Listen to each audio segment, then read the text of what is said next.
Depuis plusieurs décennies, l'essor de la technologie modifie les comportements. Elle fait partie du quotidien et devient même indispensable.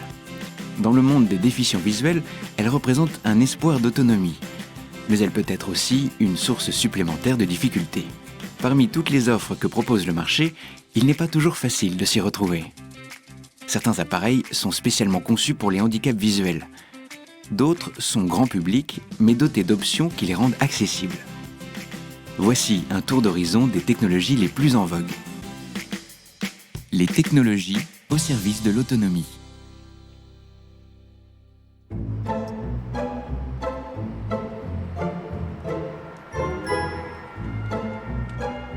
Stéphane Hague est professeur de bureautique à l'Institut national des jeunes aveugles.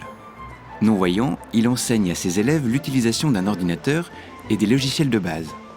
Mais ordinateur ne veut pas dire nécessairement clavier et écran. Oui. Bonjour monsieur. Bonjour. Les blocs-notes braille, spécialement conçus pour les déficients visuels, peuvent maintenant intégrer les mêmes fonctionnalités qu'un ordinateur classique. Stéphane Hague. Les non-voyants peuvent travailler avec un bloc-notes braille qui n'est autre qu'un petit ordinateur destiné à la prise de notes. Et là, on va faire un exercice de saisie. Je vais te dicter la poésie. Maître Corbeau, M majuscule, A-I, accent circonflexe, T-R-E. Que vous me semblez beau. Point d'exclamation. Les élèves en inclusion sont en augmentation dans les lycées. Donc les nouvelles technologies sont devenues indispensables. Ça veut dire que je vais utiliser mon bloc-notes, par exemple, pour faire mon contrôle de mathématiques. Ça permet de gagner en autonomie. Parfait, je vais venir voir. Le titre est bien écrit. Les lignes sont bien passées. Ah, donne-moi ta main. T'as écrit quoi, là ? T'as oublié le point 8 et ça t'a fait un 3. Ça veut dire que si tu rends ça au professeur en imprimé, il va lire « Ma 3 tre corbeau ». Kevin et Julien sont étudiants et passionnés de nouvelles technologies. Non-voyants, ils possèdent l'un et l'autre deux solutions technologiques différentes, en fonction de leurs moyens financiers respectifs, afin de suivre leurs études en toute autonomie. Julien utilise un bloc-notes braille EasyTime, alors que Kevin possède une plage braille Iris couplée à son ordinateur portable. Julien. Bien voilà, donc bienvenue dans ma chambre à l'internat de l'Institut national des jeunes aveugles. C'est une petite chambre assez confortable et dans laquelle je réalise mes devoirs, entre autres, le soir, avec ce petit ordinateur que vous voyez ici. Kevin. Donc voilà, c'est l'endroit où je travaille pour préparer mon bac. Donc voilà, ici c'est un plan de travail pour pouvoir coucher mes devoirs avec mon iris, mon ordinateur portable, ma clé JAWS pour ma synthèse vocale. Ce que vous avez donc devant vous ici s'appelle EasyTime. C'est un PC qui fonctionne avec le système d'exploitation Windows 7. C'est-à-dire que vous allez avoir par exemple votre traitement de texte, par exemple Microsoft Office Word. Vous pouvez également par exemple réaliser des tableaux, par exemple sous le tableur Excel. Je peux écrire.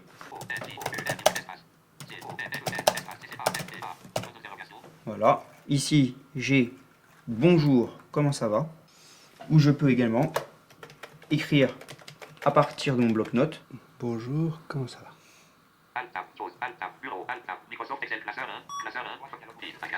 J'étais suivi par un auxiliaire de vie scolaire, donc dans pratiquement tous les cours. Une fois le bloc-notes j'ai pu maîtriser la maîtrise du bloc-notes, c'est vrai que ça m'a quand même changé la vie, il faut pas se cacher. Avec cet ordinateur, je peux aller sur Internet, consulter mes mails, faire de la production musicale, consulter mes documents, faire du traitement de texte. C'est exactement la même chose qu'une personne voyante. Voilà.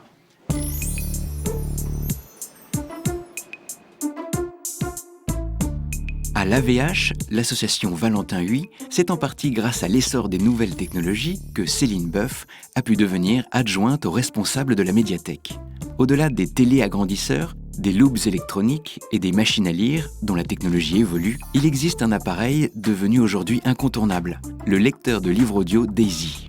Le format DAISY est un format de fichier spécialement conçu pour correspondre aux normes du livre audio et permettant une navigation aisée à l'intérieur du texte. Céline Boeuf. C'est un livre au format DAISY qu'il est possible de lire sur un lecteur DAISY comme celui que j'ai devant moi. Hop. La première chose qu'on regarde, de Grégoire Delacour. La carcasse d'une Peugeot 406. À la médiathèque Valentin Huy, on prête à la fois des livres enregistrés par des bénévoles. On prête également des livres qui sont lus par la voix de synthèse Alice.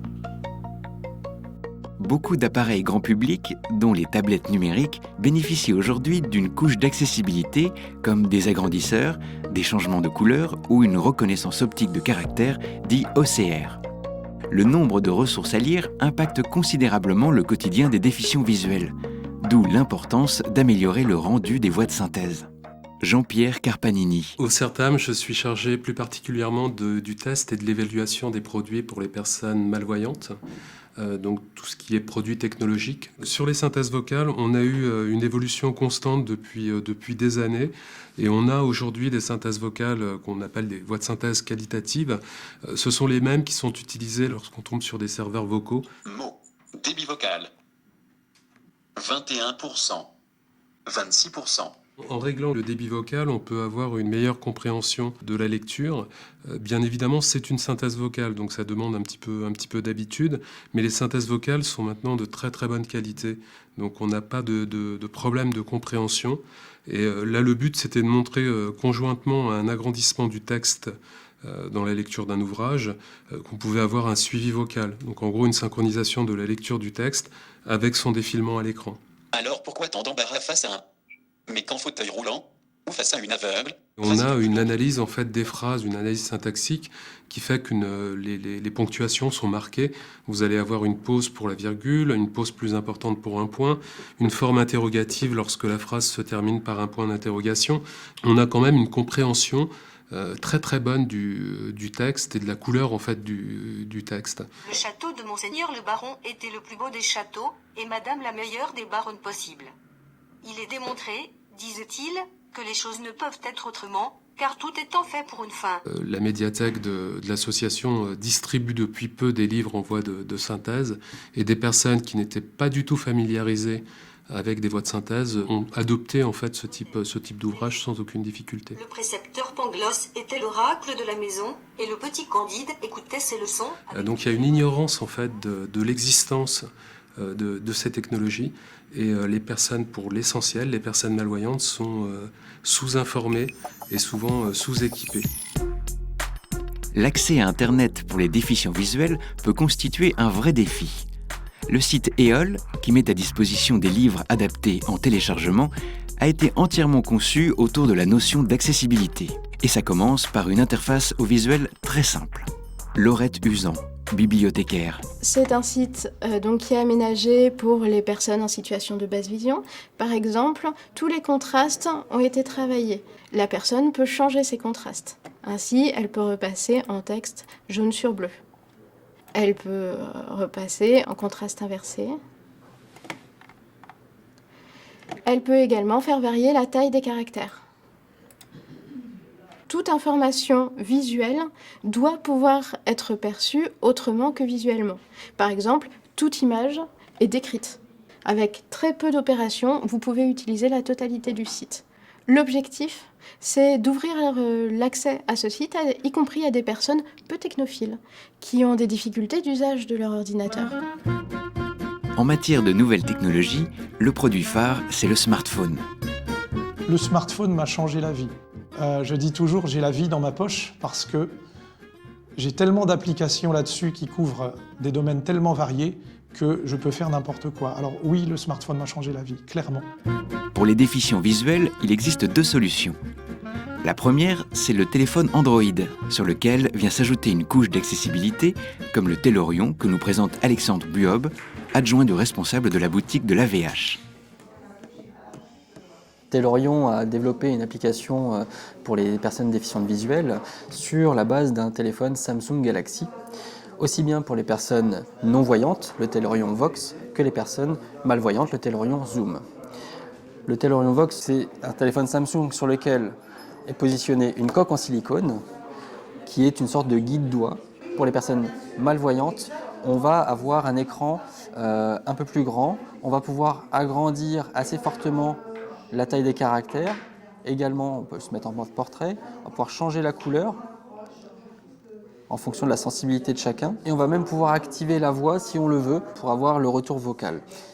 Au niveau d'une fonctionnalité intéressante sur le Tellurion, c'est notamment dans l'aide visuelle, vous avez une loupe électronique qui vous permet de prendre en photo un texte et ensuite on va pouvoir naviguer directement pour lire le texte, changer les couleurs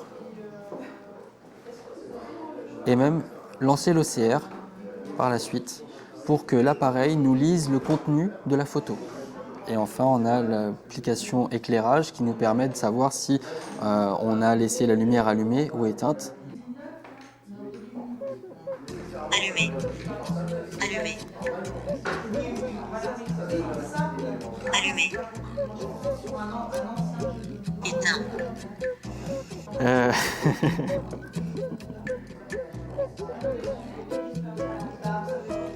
Allumé. Éteint. C'est probant, exactement.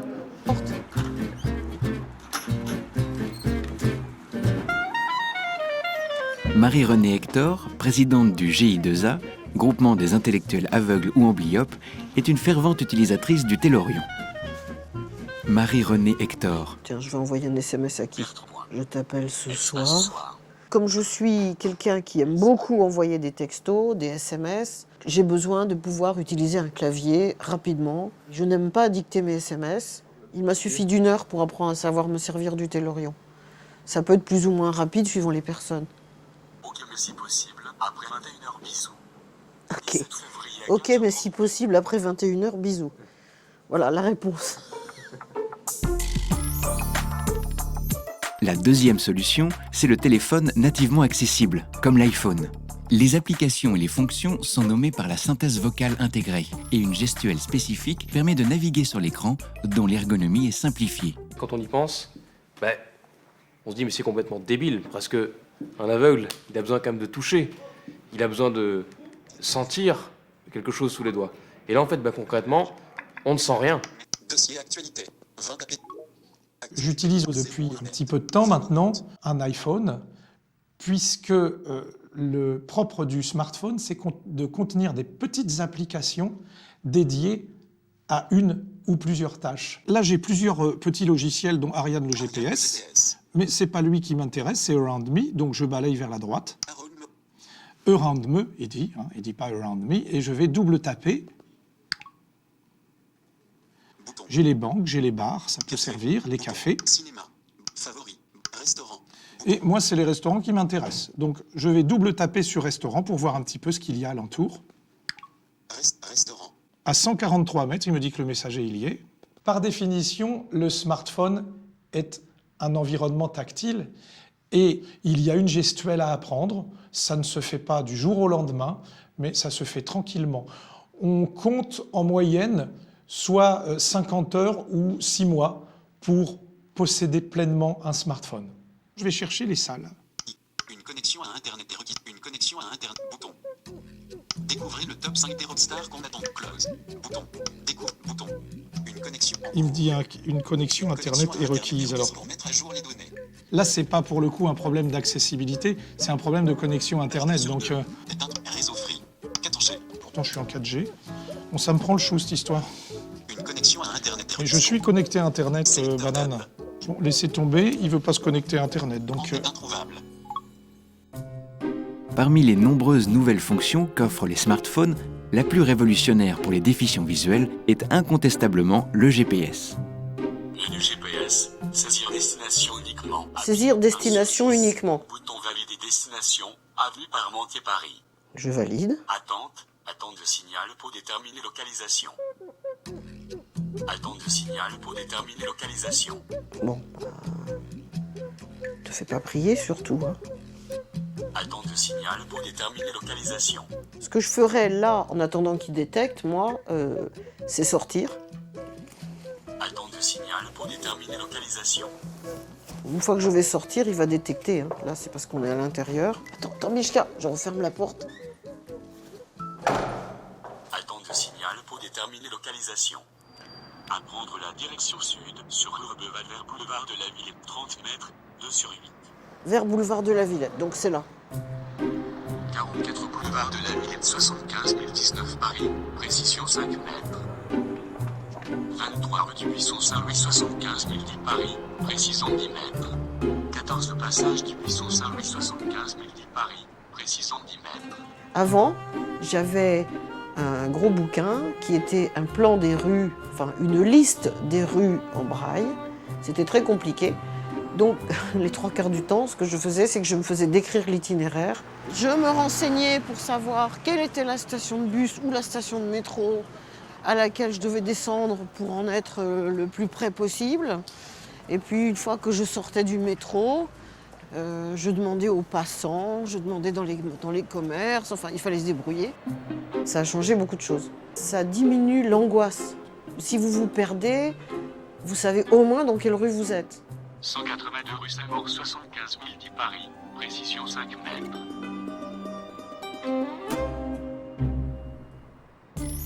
Dans le cadre du programme de recherche avec Essilor et ERDF, l'Institut de la Vision développe dans son laboratoire un prototype étonnant de lunettes informatives pour les malvoyants. Marion Swital, optométriste Essilor. Les lunettes informatives fonctionnent grâce à une microcaméra qui va filmer l'environnement en face de la personne qui porte les lunettes. L'image va être retransmise à un boîtier de commande, puis renvoyée à l'intérieur du verre correcteur en direction de l'œil. Donc la personne va en fait observer comme un écran virtuel en superposition de son environnement naturel. Et sur cette nouvelle image, elle va pouvoir venir appliquer des traitements pour rehausser le contraste, la luminosité, zoomer. En fait, voilà, elle va venir améliorer cette nouvelle image pour la rendre accessible et lui permettre de voir le visage d'un collègue, de lire un numéro de bus. Donc en fait, ça va rendre la personne plus autonome dans sa vie quotidienne. Ce genre d'aide visuelle va pouvoir rendre énormément de services aux personnes malvoyantes puisqu'en fait, elles sont nomades, c'est-à-dire que je peux me déplacer avec. Je peux les utiliser en vision de loin et en vision de près. Je peux venir appliquer des traitements d'image. On essaye en fait de développer un produit qui puisse rassembler la majorité des aides visuelles déjà disponibles sur le marché, mais qui demandent aux personnes d'être suréquipées et d'avoir toujours dans leur sac une loupe pour lire, un télescope pour la vision de loin, travailler avec un téléagrandisseur au travail, voilà. Dans le technopôle de Sophia Antipolis, près de Nice, un nouveau concept d'assistance est développé par M2M Solutions en partenariat avec l'UNADEV. Il s'agit d'une solution destinée à faciliter la sécurité et l'autonomie des personnes déficientes visuelles. Le prototype, qui est notamment relié à un central d'appel à distance, s'appelle le Hibou. Olivier Courtade, président de M2M Solutions. Alors nous arrivons sur le plateau technique où toutes les opérations ici sont réalisées. L'ensemble de ces équipes aujourd'hui sont nécessaires pour être capables de pouvoir faire fonctionner à la fois le pendentif, à la fois la base de la solution Hibou. La solution se compose de deux parties. Une partie qui est une base téléphonique donc classique, mais avec quelques petites particularités. La possibilité d'accéder en fait à du menu vocal pour aider à la navigation. Mais c'est aussi une base qui est une base domotique et donc qui va permettre de pouvoir associer un certain nombre de capteurs sans fil pour aider à une meilleure vie au domicile. Alors on a des détecteurs de monoxyde de carbone, du détecteur d'incendie, du détecteur de fuite d'eau, de la détection de mouvement. Voilà, donc tout ça est raccordé sans fil à la base et le menu va permettre de naviguer et de pouvoir gérer la solution domotique à la maison. Et donc la deuxième partie de ce dispositif se situe ici, c'est donc en fait un pendentif qui permet à la fois l'émission d'un appel d'urgence par ce bouton ici, mais c'est aussi un dispositif qui va permettre de la géolocalisation et de l'aide à la navigation par la voix. Mais on va aussi bien évidemment pouvoir utiliser la caméra en extérieur pour permettre de mieux se situer donc à distance au travers de la famille ou d'un call center encore une fois. Le GPS qui est à l'intérieur va permettre en fait, de guidage et permettre d'aider à la navigation pour le malvoyant. Parmi les tests que nous réalisons aujourd'hui, je vais vous donner un exemple très simple, c'est la lecture tout simplement à distance d'une boîte de médicaments. Allô ? Oui, bonjour Monsieur Breton. Bonjour. Allez-y, vous pouvez placer l'objet devant le pendentif. Alors on a une boîte de Biogarant kétoprophène LP fait 100 mg. Merci beaucoup. La solution hibou, c'est tout simplement parce que c'est le drôle d'animal qui permet de voir dans le noir. À la fois, la technologie elle va permettre aux malvoyants d'être accordés à un call center, mais aussi éventuellement aux membres de la famille, tout simplement au travers d'un téléphone portable. Donc c'est vraiment la technologie, mais associée à une aide humaine, permettant aussi d'apporter un complément à la technologie, ce qui est essentiel. La canne blanche électronique n'est plus considérée comme un produit du futur, mais elle continue d'évoluer. Le modèle qu'utilise Christophe, non-voyant, a été développé par le CNRS et est commercialisé depuis plusieurs années. Cette technologie a la particularité d'associer une technique de canne blanche traditionnelle à un boîtier avec des capteurs et un laser, relié à un vibrateur qui se tient dans le creux de la main. Christophe Lavert. Alors, j'utilise la canne blanche électronique depuis 5 ans, donc janvier 2009.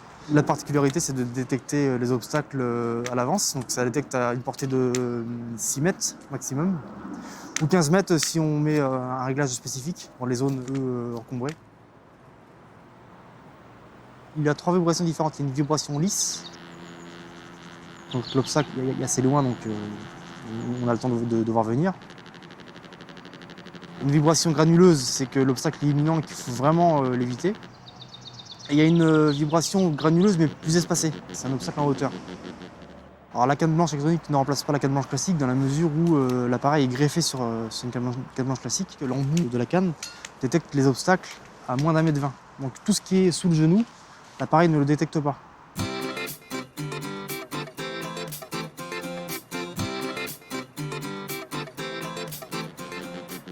L'appareil a détecté un obstacle en hauteur. En plus, cet obstacle est assez dangereux parce que c'est un escalier métallique. Donc c'est les 2 cellules en hauteur qui détectent les marches au-dessus. La canne classique ne l'aurait pas détecté. Donc si je n'avais pas l'appareil, je me serais pris une marche en pleine tête. La technologie au service des déficients visuels, comme toutes les autres technologies, se miniaturise. Ainsi, des versions mobiles existent pour les lecteurs de livres Daisy ou pour les bloc-notes Braille jumelés en Bluetooth avec le téléphone portable. Donc depuis que j'ai ce petit appareil, je peux lire au lit. Ce que je ne pouvais pas faire avant. Je trouvais que les livres papier, c'était trop encombrant. Je lis couché. Et je lis debout, je lis dans n'importe quelle position. En dépit de ces nouvelles technologies, le braille reste non seulement nécessaire, mais il s'avère indispensable. Pour la lecture de documents plus complexes, pour la lecture de livres, rien, absolument rien, ne saurait remplacer le braille. C'est comme si on ne vous apprenait plus à écrire, vous. On vous dit, il y a des images et il y a le son, c'est tout. Pourquoi ? Pourquoi est-ce que je serais privé de l'écriture ? Ces outils, à mon sens, sont des outils complémentaires, mais en aucun cas des outils de substitution. On ne peut pas maîtriser la technologie si on ne maîtrise pas la base de l'autonomie. C'est-à-dire, si je ne sais pas me déplacer, je ne serai pas efficace avec un GPS. La canne va prévenir les obstacles, le chien va les éviter. La canne électronique n'est pas encore aussi efficace dans ce genre de domaine. Donc il y a des bases techniques qui ne sont pas technologiques, mais qui sont des bases indispensables de lecture, de techniques d'écriture, de techniques de déplacement. Alors si je lui demande la couleur de ça, qu'est-ce qu'il va me dire ? Noir. Bon, je sais qu'il est marron foncé. Noir. Mais ça, c'est parce qu'il y a de la lumière, et donc avec le... Et là. Noir. Non, il veut absolument que le sac soit noir. Bon. Comme noir ? Je sais pas, mais je pense qu'il est plutôt marron. Mais... il est marron, je pense, parce que quand je l'ai acheté, on m'a dit qu'il était marron. Donc pour moi, il est marron, foncé. Parce que je pense que si je mets mon détecteur de ce côté-là... Noir. Eh ben non, il veut pas. Noir. Bon, écoute, je sais pas si la pile est encore bonne.